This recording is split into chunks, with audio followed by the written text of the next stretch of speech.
Hikayat Kawan Serantau Mawar Hitam bagian ketiga. Penulis Kangman. Rumah Sanim malam. 3 orang pendobrak Sanim, Kepler, Sunar merangsek ke kamar tidur. Sanim menyalakan lampu kamar, menemukan Mawar hanya menutupi bagian-bagian tubuhnya dengan kain spray, meringkuk di pojok rosbang. "Kalian keluar," kata Sanim kepada Kepler dan Sunar. Kepler dan Sunar tidak meninggalkan ruangan. Mereka hanya membalikkan badan setelah sebelumnya melirik curi-curi pandang ke arah Mawar. Sanim menunjukkan penampilan tenang di hadapan Mawar. "Pakai baju," kata Sanim kepada Mawar. Mawar memunguti pakaiannya yang terserak di beberapa tempat. Mawar mulai mengenakan pakaian. 6 orang merangsek masuk tanpa tertahan oleh Kepler. Pada daun jendela yang terbuka, wajah beberapa orang berebut melongo kamar. Kehadiran orang-orang di kamar dan kepala-kepala yang melongo dari luar jendela membuat Sanim bengong. Tapi tidak untuk Mawar. Tidak ada perubahan berarti pada Mawar. Di bawah pandangan berpasang mata, Mawar mengenakan pakaian helai demi helai. Seorang membelalak mata, sulit menelan ludah.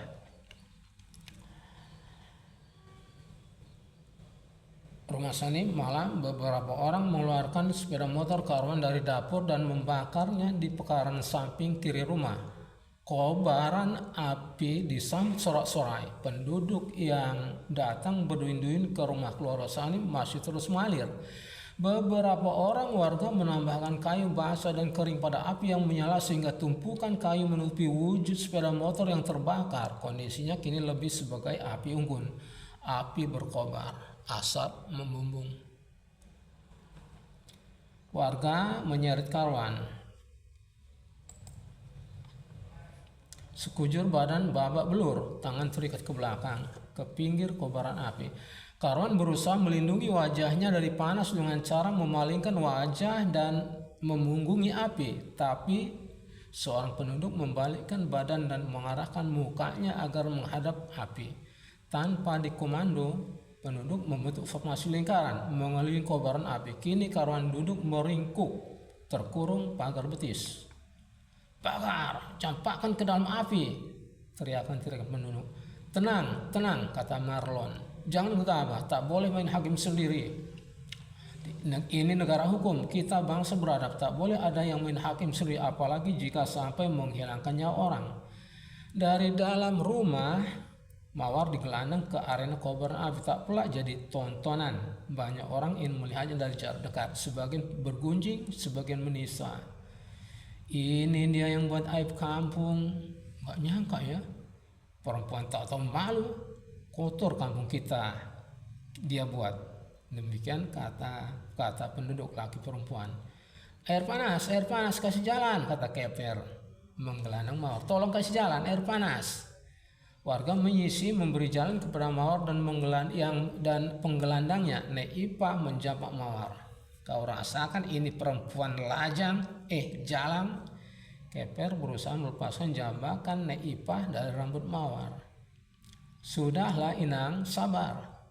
Begitu Mawar sampai di tempat Karwan, formasi lingkaran penduduk mengelilingi api unggun pun terbentuk kembali. Sementara itu cercaan demi cercaan secara sporadis masih kedengaran. "Arak keliling kampung, setuju?" Suasana menjadi agak gaduh. Bodong tampil ke arena.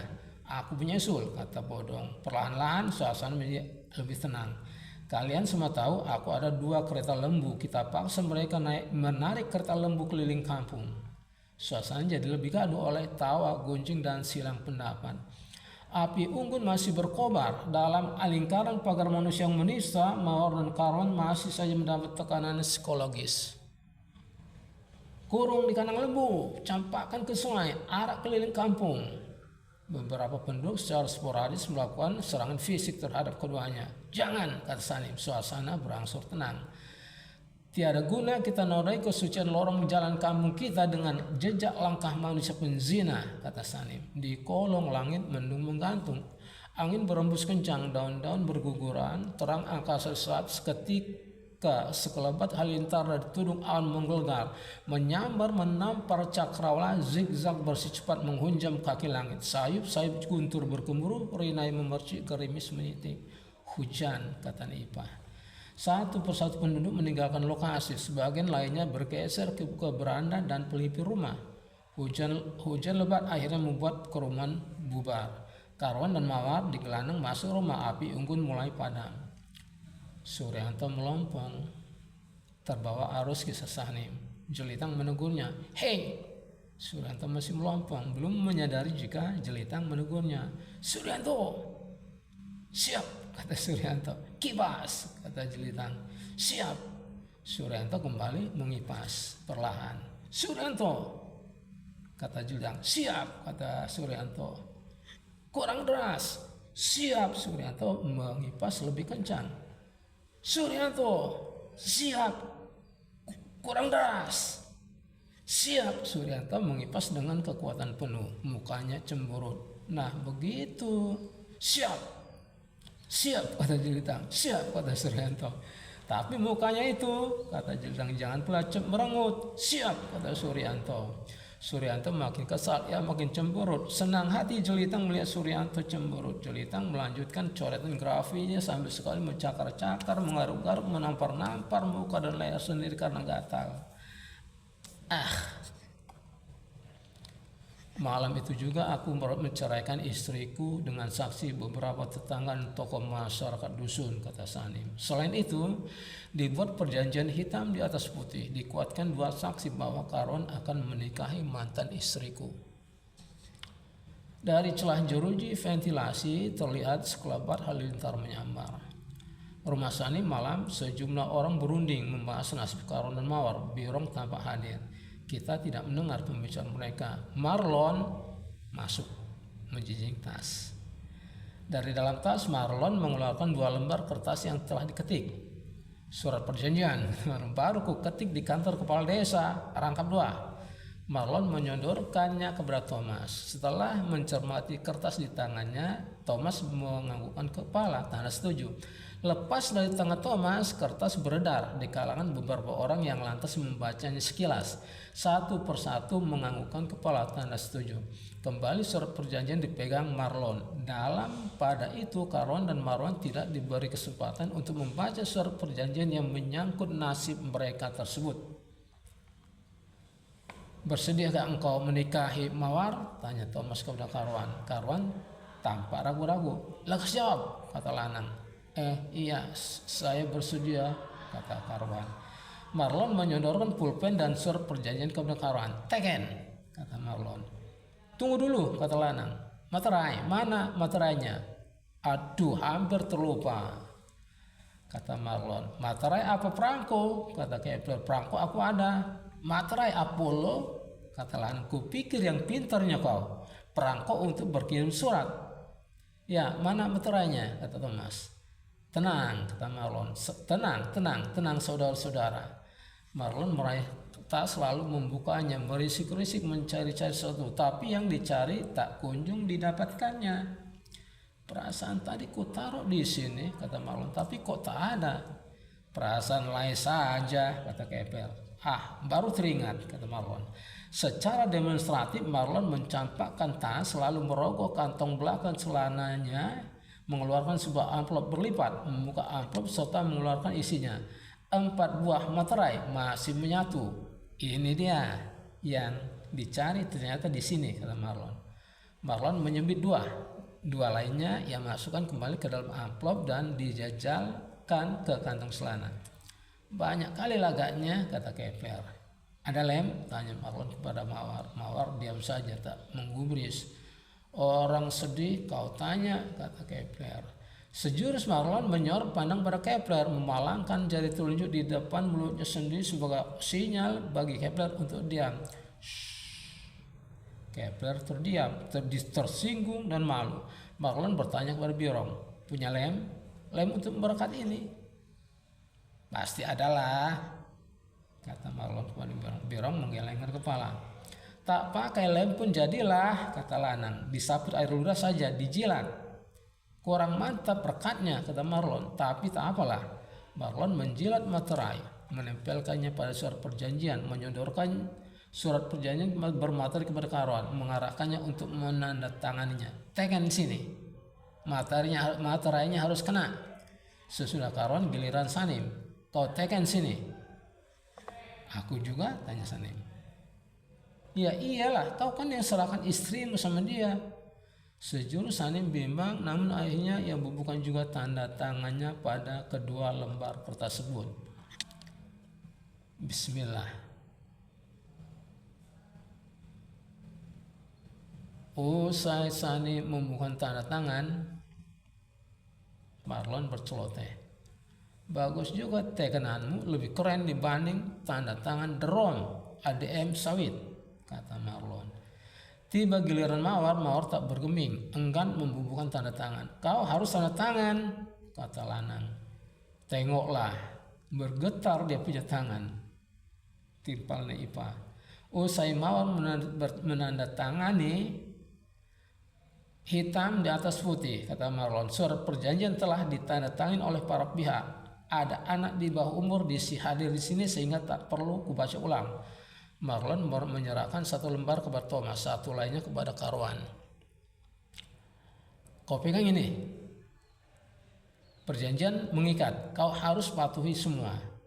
Tunggu dulu, kata Kepler, perjanjian itu belum kuat. Harus ada saksi yang turut menaikkan surat perjanjian baru kuat. Betul itu, kata Lanang. Tanpa saksi, kesepakatan rapuh, mudah dilanggar. Marlon menarik kembali kedua surat perjanjian dari tangan Thomas dan Karoan. Oke, siap saksi? Tanya Marlon. Orang yang disegani di kampung kita, kata Neipa. Tetua adat, tokoh masyarakat. Iya, tapi siapa dia? Tanya Lanang. Neipa terkesima, tak percaya dengan apa yang didengar. Ya Nek, kata Marlon. Nenek jadi saksi, tekan sini. Jangan kalian jadikan perempuan setua ini jadi saksi. Apa kata dunia? Usulku, kata Lanang, bagaimana kalau Pak Thomas? Pak Thomas? Marlon memandang pada Thomas. Baiklah, kalau memang itu diperlukan. Tekan di sini, kata Marlon. Thomas membuka tanda tangan. Tulis nama jelas di bawah tanda tangan. Marlon menyodorkan selembar lainnya. Yang ini juga. Thomas membubuhkan tanda tangan dan menuliskan namanya pada kertas perjanjian yang kedua. Oke, kata Marlon, selesai sudah. Sekarang apa lagi? Jangan sampai ada perkara yang terlupa. Saksi mestinya ada 2, kata Neipa. Nah, itu dia, kata 2 orang saksi turut menandatangani. Marlon menyodorkan kedua lembar surat perjanjian kepada Lanang. Aku? Tanya Lanang. Lanang mengirat pandang. Setiap orang yang bertemu pandang dengannya menganggukkan kepala sebagai tanda setuju. Mengapa aku? Karena engkau tokoh pembunuh di kampung ini kita, kata Thomas. Kau pun tegas orangnya sehingga tanda tanganmu pasti disegani. Baiklah. Lanang menandatangani kedua lembar surat perjanjian. Halilintar memecah gelap malam, kelelawar berkelebat antar ruang pepohonan. Sanim berdiri menyalami setiap orang kecuali Karoan, Mawar dan Birong. Sanim meraih Birong merapat. Sanim berlutut sehingga pandangan mata bapak dan anak sejajar. Sanim tersenyum, air mata mengenang di kelopak mata. Satria, jaga nenek ya nak. Birong mengangguk. Sanim memaksa senyum. Sanim memeluk Birong beberapa saat, lalu berdiri dan pergi meninggalkan rumah. Bapak, suruh Birong. Meski berat hati, Sanim mengabaikan suruhan Birong. Sanim keluar, masuk ke lorong jalan kampung. Dari beranda rumah, Kepler tergopoh menyusul. Hujan telah reda, tapi tanah masih sangat basah. Sanim melangkah gontai jauh di belakang, tergopoh Kepler menyusul. Bang, tunggu! Sanim tidak mempedulikan. Kepler mempercepat langkah sehingga jarak keduanya kian rapat. Setelah Sanim tersalib, Kepler berjalan mundur, nafas tersengal. Abang mau kemana? Kemana saja semau hati mengayun langkah kaki, kata Sanim. Hujan kembali turun, angin bertiup kencang, daun-daun berguguran, ranting dan cabang pepohonan sempal menimpa badan jalan. Sanim dan Kepler berjalan beriringan ditimpa hujan dan gerimis yang datang saling silang. Sel malam hari terdengar berkelentang, pintu besi dibuka dan ditutup kembali. Terdengar derap sepatu di lantai, terdengar tongkat menggores dinding, terdengar bunyi-bunyi unik tongkat melanggar barisan jeruji. Nah, itu dia pasti sipir parlente, kata Jelitang. Abu mengambil gayung, kupu-kupu ditaruh di bawah gayung menangkung. Abu lalu menjerangkang, berbaring telentang, kedua tungkai kaki bersandar tinggi di dinding. Sipir parlente meronda, berlaku iseng menggoreskan ujung tongkatnya pada dinding sel-sel penjara yang ia lalui, meninggalkan gora tipis pada tembok, menciptakan bunyi ringan keras yang unik ketika tongkat melanggar barisan jeruji.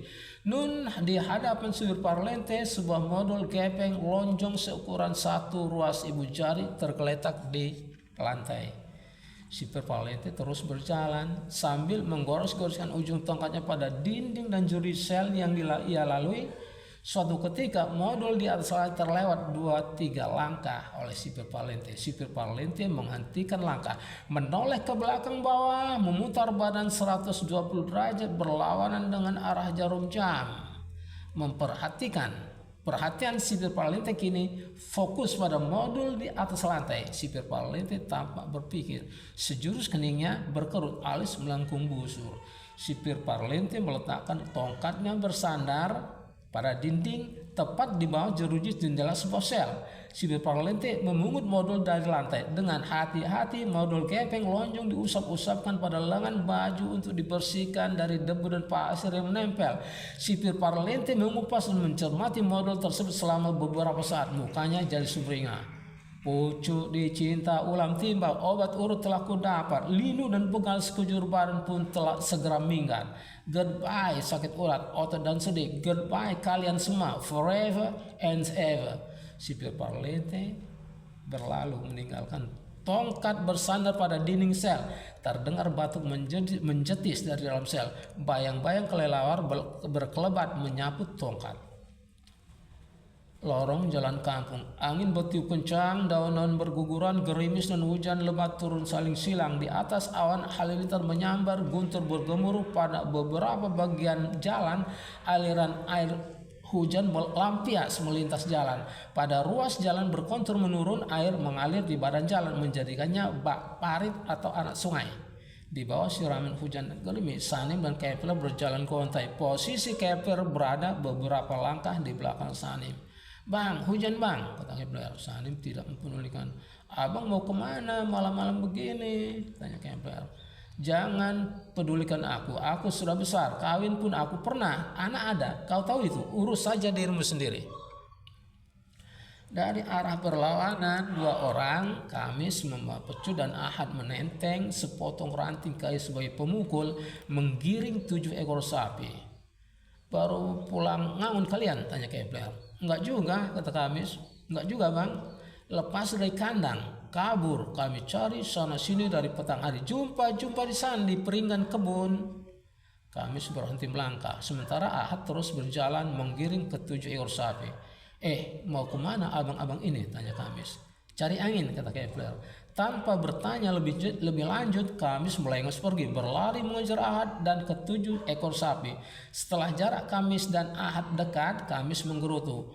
"Hujan, angin, puting beliung, parit meluap, ladang rusak, kita repot cari lembu, mereka sibuk cari angin. Payah." "Kau yang payah," kata Ahad, "kerap mencampuri urusan orang." Apa yang kau bilang?" Tak ada siaran ulang." "Dasar radio rusak," kata Kamis. "Jelitang," kata Sanim dalam sel. Ada apa?" "Bagi mentega." Sejenak Jelitang berpikir menimbang-nimbang, lalu ia meraih bungkus plastik hitam yang terselip di balik jeruji ventilasi.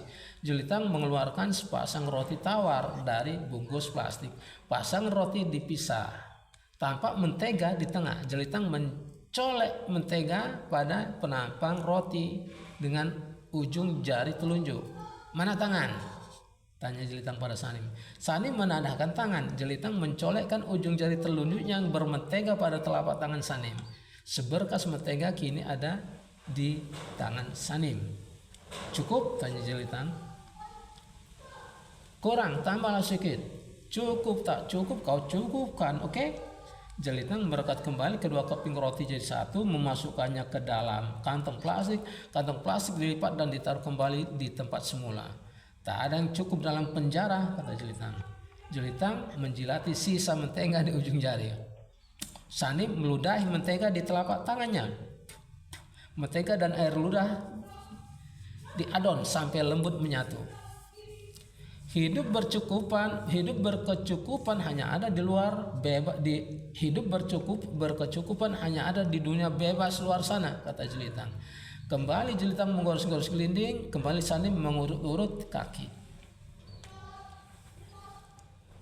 Lorong jalan kampung, di bawah siraman hujan, Sanim dan Kepler jalan gontai beriringan. Sambil terus membujuk Sanim agar mengurungkan niatnya yang hendak pergi tanpa tujuan, Kepler kerap jalan mundur di hadapan Sanim. Sekali-sekali mereka berpapasan dengan 1-2 pejalan kaki yang lain.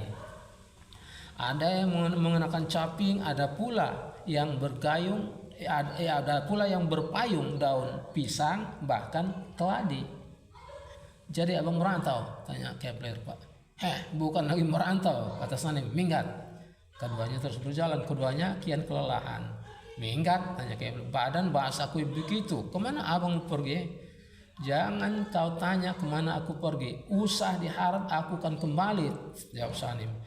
Karena berjalan mundur, terinjak Kepler seonggok kotoran sapi secara tidak sengaja. Kepler terpleset, jatuh terjengkang dengan posisi pantat menghunjam tanah.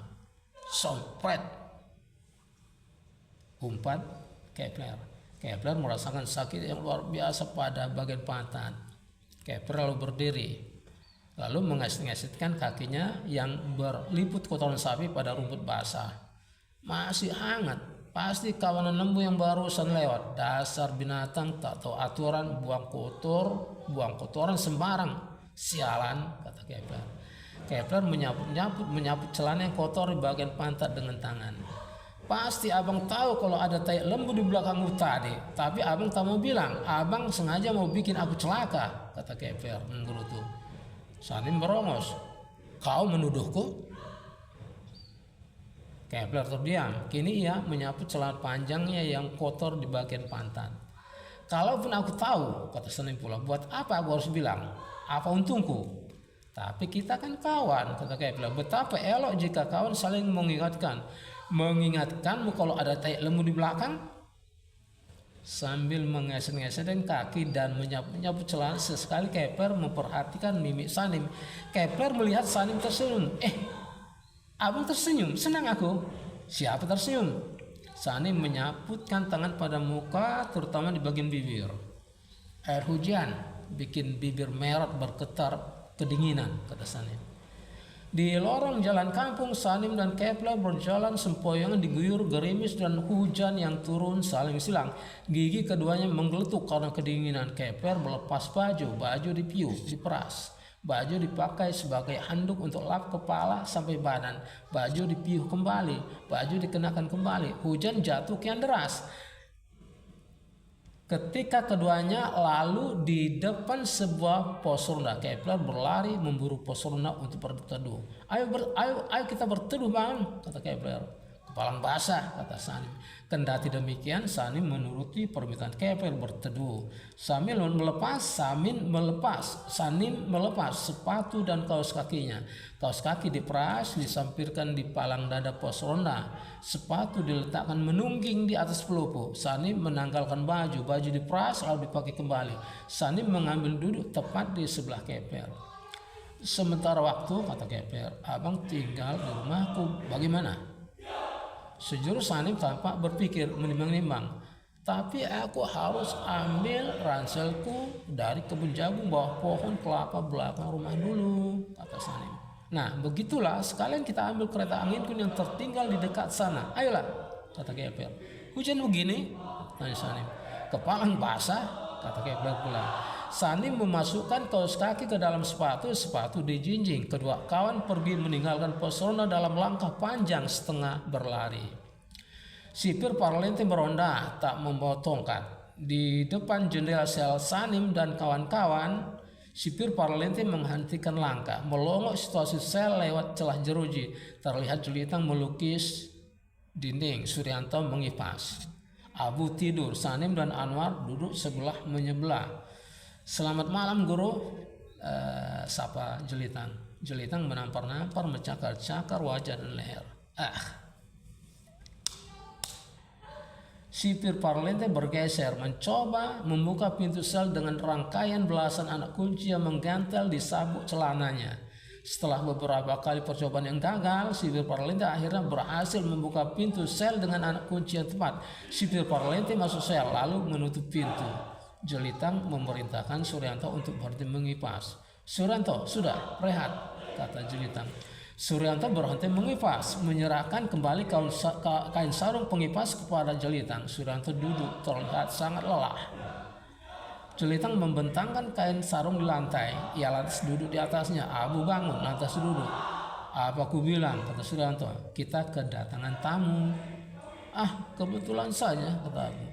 Dengan anak kunci pilihan, tangan sipir Parlente menggapai-gapai keluar untuk ia dapat mengunci kembali pintu sel. Tidak mudah karena anak kunci tidak serta masuk ke lubang kunci di pintu. Setelah pintu terkunci, sipir Parlente mencabut anak kunci dari lubang kunci di pintu. Kini sipir Parlente berada dalam sel bersama dengan manusia tutupan tulen. Rumah Kepler malam. Dari lorong jalan kampung, Sanim menjing sepatu memanggul orang sel dan Kepler menuntun sepeda masuk pekarangan rumah. Rumah dalam keadaan gelap. Kepler menyandarkan sepeda di tiang depan rumah. Dari bawah batu kali yang mengonggok di sudut halaman, Kepler mengambil sebuah kunci. Sendiri kau tinggal di rumah? Tanya Sanim. Ya, sejak mamaku berpulang ke rahmatullah 4 tahun silam. Meraba-raba Kepler memasukkan anak kunci ke daun pintu. Pintu terbuka. Kepler masuk, lampu luar dan kamar depan menyala. Seketika tampak di pekarangan buah jambu dan manggis berserakan di bawah pohon. Ayo masuk, kata Kepler. Sanim masuk ke dalam rumah, celunjukan. Beginilah rumah bujangan, berantakan, kata Kepler. Kepler membetul-betulkan posisi kursi dan meja. Penampilan tampak kacau dengan sampiran pakaian bersih dan kotor campur aduk tak berketentuan. Hujan kembali turun, angin kembali bertiup kencang. 1-2 buah jambu dan manggis kembali berguguran dari pohon. Seekor anjing kampung, badan basah kuyup, berlari mencari perlindungan di beranda rumah. Kepler mengusirnya. Setelah anjing pergi, pintu rumah ditutup. Sejak malam itu, tenang Sanim, aku pun menumpang di rumah Apollo.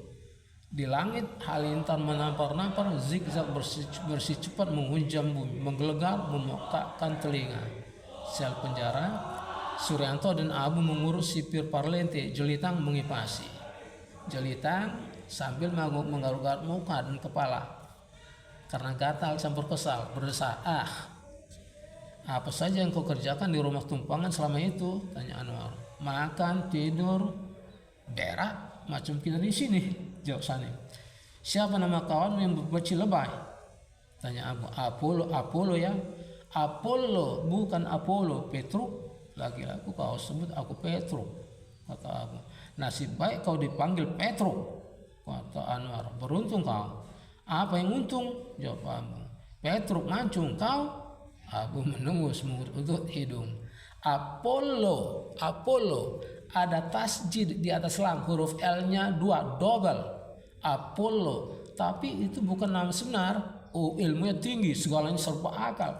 Berdebat sama guru di kelas, berani dia, kerap guru kalah. Konten di rapotnya 8, 9, tak ada 7, apalagi 6. Itulah sebab guru killer kami Mr. Hutahayan bilang anak itu punya otak Apollo saking cerdasnya. Dari situ kami gelar dia Apollo. Mau dia dipanggil Apollo? Tanya Anwar. Ya, bagai mendapat durian runtuh, senanglah dia. Siapa nama saudara dia? Tanya Anwar.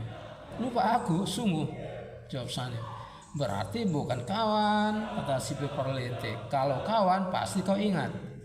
Sayup terdengar ayam jantan berkokok. Pukul berapa guru? Tanya Suryanto. Pukul 1, jawab Parlente. Jawab sipir Parlente. Pukul 1 tepat. 1 lewat suku.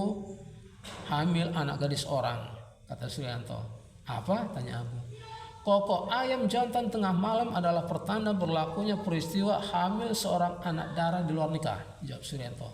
Ada saja, suka-suka jago itu kapan dia mau berkokok. Jantan itu berkokok boleh jadi karena gatal tenggorokan habis makan gabah atau terkelolong jagung. Apa itu terkelolong? Tanya Suryanto. Kelolotan, jawab Sanim. Apa itu kelolotan? Tanya Anwar. Tersedak. Sipir Parlente tak puas dengan pelayan kipas Jelitang. Jelitang, saya guru, kurang tenaga. Coba kau jelaskan kepada kami semua dan praktekkan bagaimana mengipas yang benar. Saya guru, macam ini guru. Yang pertama dan utama, lipat kain yang betul macam ini. Sarung macam ini. Jelitang melipat 2 sarung. Lipatan dilipat 2 lagi. Terus berdiri, pasang kaki kuda-kuda, pijakan kaki koko, kedua kaki mengangkang dengan jarak 30 cm, macam ini. Kedua belah tangan memegang erat ujung-ujung kain, bergerak dari bawah pusar perlahan naik sampai setinggi ubun-ubun. Lantas tangan menghentak, cepat mengibas kain ke bawah sehingga angin tercipta. Wush, sejuk. Prosedur diulang. Kedua belah tangan memegang tegang rontang kedua ujung kain naik perlahan dan setelah mencapai ketinggian ubun-ubun menghantak keras ke bawah sehingga timbul efek sejuk. Wush, proses diulang. Wush, seterusnya. Wush dan seterusnya. Wush secara teratur. Wush, kerja ini mesti dilakukan tanpa henti. Wush. Satu hal lagi, kata sipir Parlente. Apa itu? Saya guru, jawab Jelitang. Tiada boleh berkeluh kesah apalagi membantah, sebat rotan ganjarannya. Bagus, kata si Parlente. Nah, mulakan berkhidmat untuk penguasa penjara.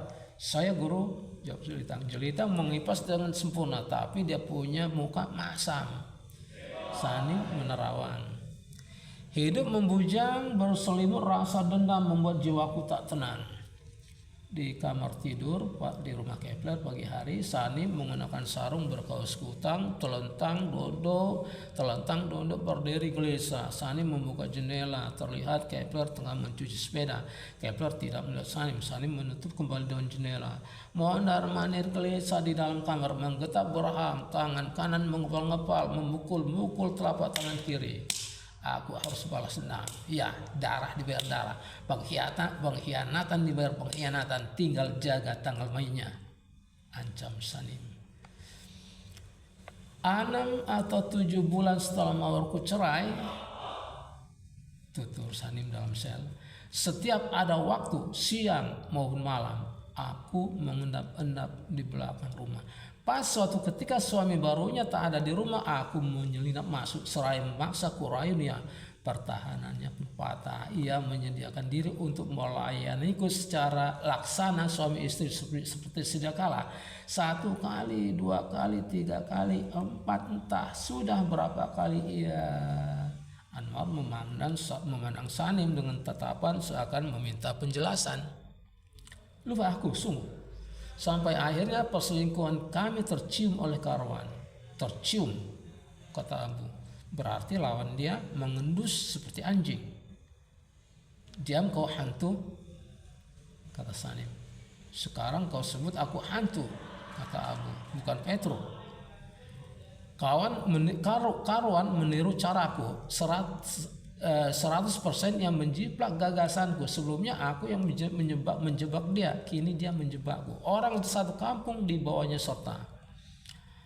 Rumah mawar, rumah bekas kediaman Sanim malam hari. Di luar rumah, Karwan bersama Bambang, Baktiar dan Jamin mengintai situasi rumah. Satu persatu mereka melangkah mengendap-endap ke pelipir rumah, mengintip dari lubang dan celah lepapan dinding yang ada di bawah jendela. Dalam pandangan Karwan, samar terlihat beberapa helai pakaian luar dan dalam terserak di lantai. Pencahayaan di kamar tidur temaram, lampu kamar padam. Kamar tidur mendapat sinar tak langsung dari lampu kamar tengah melalui pintu yang terhalang tirai gorden dengan setengah terbuka. Keempat pengintip saling pandang, mengangguk-anggukkan kepala. Seraya menggunakan bahasa tubuh, Bambang berbisik kepada ketiga pengintip lainnya, kepada Karwan dan Baktiar. Kau dan kau tunggu di sini. Tapi ingat, jangan recok. Dan jangan pula melakukan tindakan apapun sebelum bantuan datang. Jangan gegabah. Kepada Jamin, kau ikut aku, kita bagi tahu warga. Bambang dan Jamin mengendap-endap ke arah lorong jalan. Karwan dan Baktiar berjaga-jaga di bawah jendela, mengintip geram wajah Karwan. Sabar, kata Baktiar kepada Karwan. Sanim dan Mawar berhasil masuk di dalam rumah. Sayup terdengar kentongan bertalu. Kentongan, Bang? Dengar tidak? Tanya Mawar. Kedengarannya dari kampung sebelah, kata Sanim. Paling juga orang kehilangan lembu. Atau mungkin juga anak gadis hilang perawan. Keduanya tertawa genit. Di luar rumah, warga datang bergelombang masuk pekarangan dan mengepung rumah. Jamin dan Bambang ada di antara mereka. Sebagian bersenjatakan kayu dan ranting sebagai pentungan, sebagian lainnya tangan kosong. Ada juga yang membawa parang. Satu orang memukul-mukul kentongan. Teriakan-teriakan sporadis meningkat. Dobrak, bakar, bumi hanguskan, robohkan. Hei Sanim, terdengar Karwan. Keluar kau hantu. Dalam kamar dengan wajah ketakutan, Mawar memeluk Sanim. Sementara Sanim tampak tengah berpikir, pembawaannya tenang. Aku tahu kau ada di dalam, suara Karwan. Keluarlah kau. Kalau berani berantem kita 1 lawan 1. Keluar kalian penzina. Dobrak rumahnya, bakar, bumi hanguskan, ratakan sampai tanah. Dengan suara warga. Beberapa orang melempari atap rumah dengan jambu, kayu, manggis, dan benda apa saja yang mereka temukan di pekarangan rumah. Teriakan-teriakan kian nyaring terdengar. Sanim dan dengan tenang turun dari ranjang, memungut celana dan baju dari lantai, mengenakannya. Sepasang sepatu pun ia pakai. Dari kamar tidur, Sanim merangsek masuk dapur dengan penuh percaya diri. Sanim memfokus segenap perhatiannya pada sebilah kelewang bersarung yang menggantung di dinding dapur. Sanim mengembang senyum. Aku yang merancang rumah ini. Aku pun pernah lama tinggal di sini. Aku tahu percis tata ruang dan tata letak setiap barang penting yang ada dalam rumah. Sanim ke dapur, meraih kelewang, menghunusnya, mencampakkan sarung kelewang ke atas tungku yang penuh dengan abu dan arang. Dengan kelewang terhunus di tangan, Sanim kembali ke kamar tidur, membuka lemari, ambil uang dan perhiasan dari bawah tumpukan pakaian. Mawar tampak pasrah. Sanim menjejalkan uang dan perhiasan tanpa menghitung atau menaksir nilainya terlebih dahulu ke kantong celana. Sanim memandang Mawar. Sanim condongkan badan sehingga sepencapaian tangan meraih kalung emas di leher Mawar. Sanim condongkan badan sedikit lebih rendah. Seraya memegang kalung di leher Mawar, Sanim mencium pipi kiri Mawar. Sanim menghentak hingga terlepas kalung dari leher Mawar. Mawar meringis menahan sakit di leher, terutama pada bagian belakang oleh sebab lepasnya kalung secara kasar dan tiba-tiba. Nanti ku ganti, kata Sanim. Sanim menjejalkan untaian kalung rampasan ke kantong depan celana. Sanim mengambil senter dari palang dada ke jendela. Ia jejalkan lampu senter secara terbalik ke kantong belakang celana. Bisa celaka. Untung ingat, kata Sanim. Sanim mencabut kembali lampu senter dari kantong belakang celananya. Sanim dengan mengempit lampu senter, menghunus kelewang, bergerak dari kamar tidur ke kamar tengah ke kamar depan, membuka pintu depan, menenteng kelewang di tangan kanan dan lampu senter di tangan kiri. Sanim maju beberapa langkah. Teriakan-teriakan penduduk kian rendah hingga akhirnya sirna sama sekali. Sanim mengedar pandang ke segala penjuru. Sanim kembali melangkah ke hadapan hingga ke pelataran rumah. Setiap langkah maju Sanim diikuti oleh langkah surut pengepungnya. Posisi pijakan kaki Sanim kokoh dengan jarak kaki kanan kiri 30 cm. Tangan kanan memegang kelewang, menghunjam ke tanah secara orang memegang tongkat. Tangan kiri mengedarkan sorot lampu senter ke wajah-wajah pengepung, pandangan dingin dan tajam kepada sesiapa saja yang tersorot. Setiap yang tersorot lampu senter menunjukkan ekspresi wajah kejut. Banyak di antaranya memalingkan muka atau menutup muka dengan tangan kanan silau dan gentar. Edaran sorot lampu senter berhenti di wajah Karwan. Karwan yang hanya bersenjatakan pentungan surut 2 langkah. Kau mengajakku duel sampai mati? Tanya Sanim. Karwan pucat. Ayo maju kalau kau sudah tak sayang lagi pada nyawamu. Karwan mundur. Sanim mengedar pandang setengah lingkaran, membuat segenap pengepungnya terkesima. Ada di antara kalian yang mau mengantar nyawa? Siapa yang sudah bosan hidup? Siapa yang mau menjemput maut? Majulah, tunjukkan mana dadamu. Ini dadaku. Sanim menepuk dada dengan tangan yang memegang kelewang. Penuh waspada, Sanim melangkah meninggalkan pekaran rumah, menyelinap masuk kebun, hilang di kegelapan malam. Kepada masa penduduk, Karwan menyeru, kejar, ayo kejar. Masa hanya saling memandang, tak satu pun ikuti perintah Karwan. Karwan meradang, kejar, ayo kejar.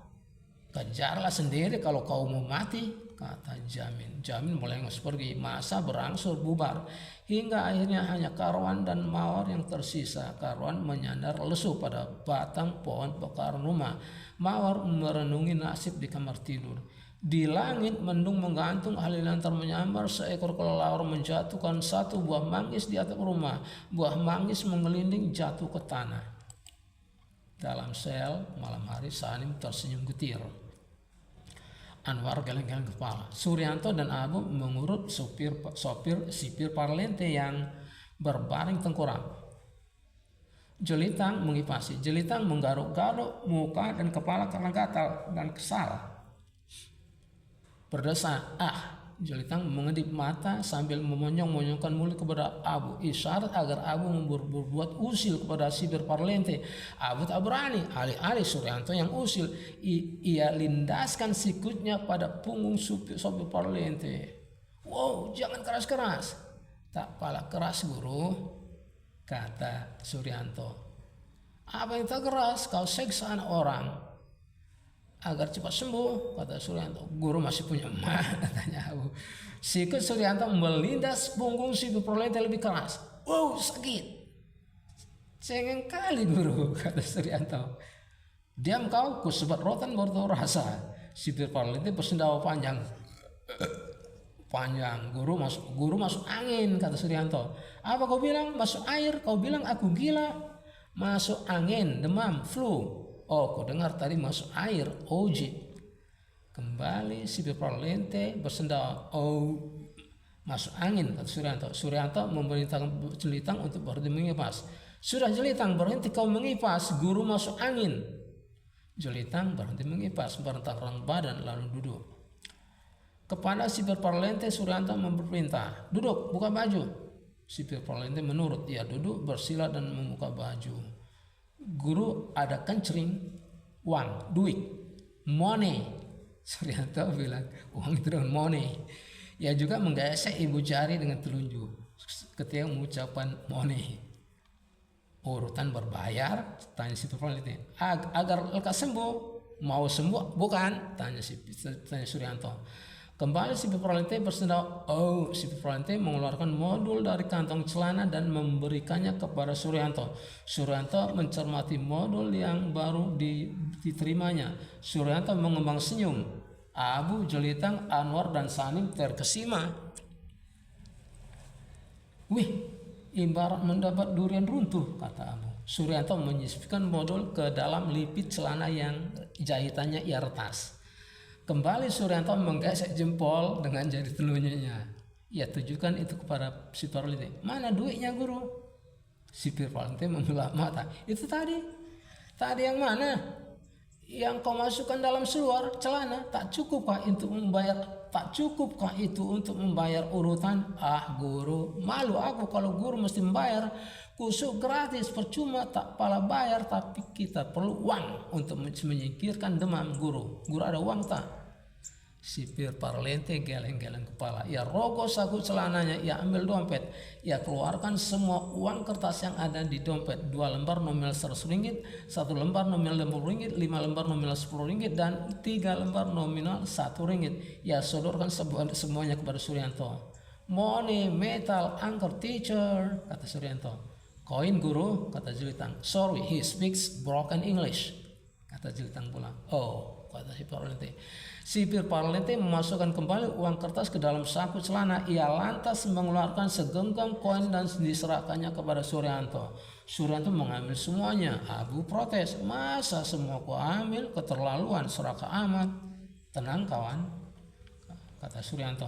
Suryanto menimang-nimang, mengocok-ocok koin pada telapak tangan sehingga menimbulkan suara cering-cering ketika koin beradu.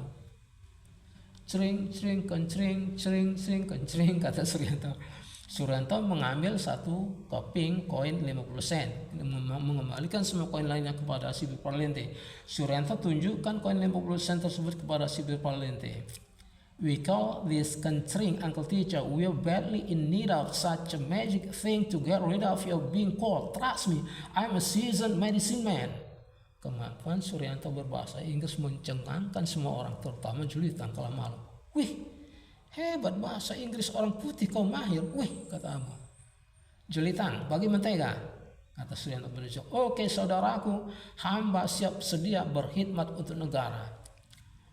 Jalan raya di perkebunan. Sanim melambai-lambaikan tangan pada setiap kendaraan yang berlalu sampai akhirnya ada sebuah truk berhenti untuk memberinya tumpangan.